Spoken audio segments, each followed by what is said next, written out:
I've realized that it's scary when you find a thing that you're going to fully commit yourself to the pursuit of, especially if it's excellence that you're going after, because there's no more room for your inadequacies to hide anymore. You can't decide to change direction and do something else if things get tough. There's no more ejector seat, right? I've committed to this. This is my thing. And this is one of your rules, commit to something commit to at least one thing. As hard as you can and see what happens. Yeah, precisely. Yeah. Aim yourself in one direction. And I had a rule with my clients because, you might say, well, I've gone halfway down this path and I found out it's wrong. Well, how do you distinguish that from just giving up? Well, that's a really hard question, right?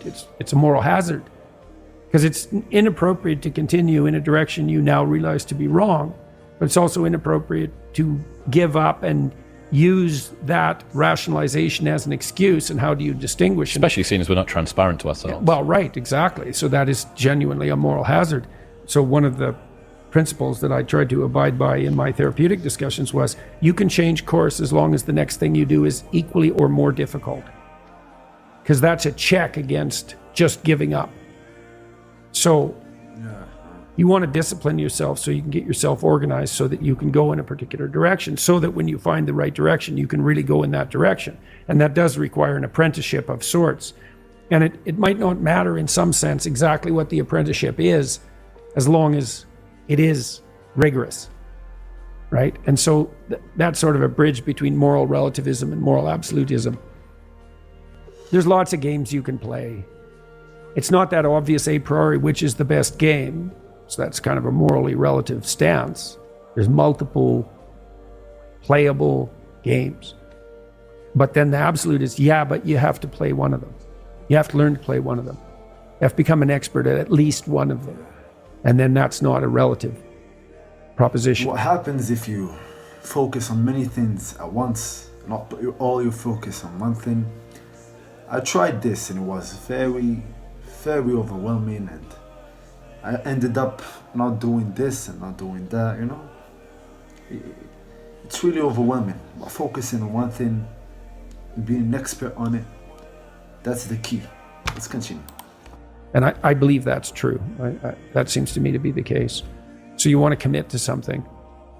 And then when you commit to something, you require yourself to bring all of your disparate components moving in a single direction, united in a single direction. So it's a unifying act.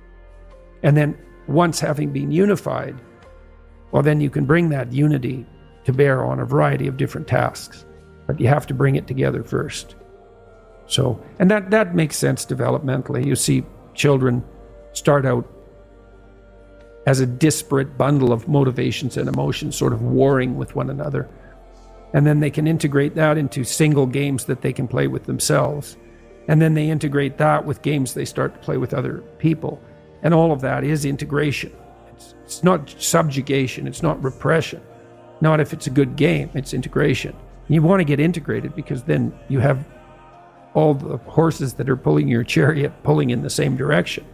And you're much more likely to get to where you want to go then, and also much more likely to specify a good place to go.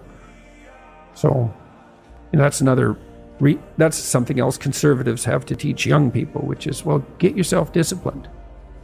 Well, why? Well, not so you're a slave, but so that you could be a master. To use a terminology that you're not supposed to use anymore. But, this is in relationship to yourself, not to others.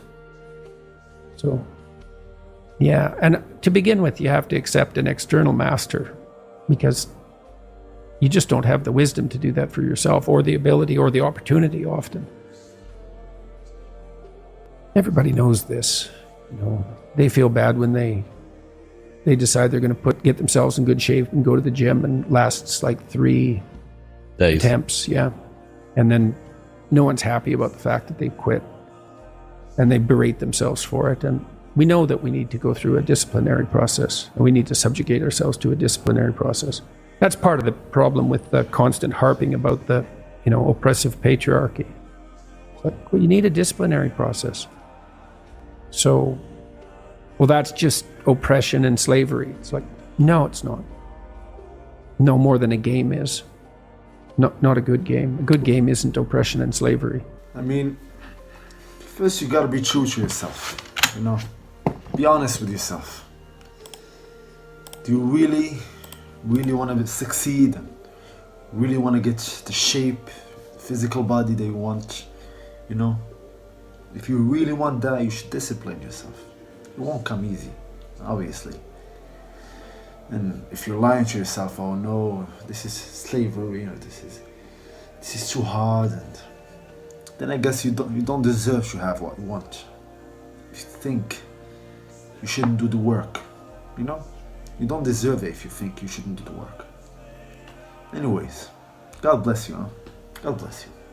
And I hope to see you in the next one. Bye-bye. Bye-bye.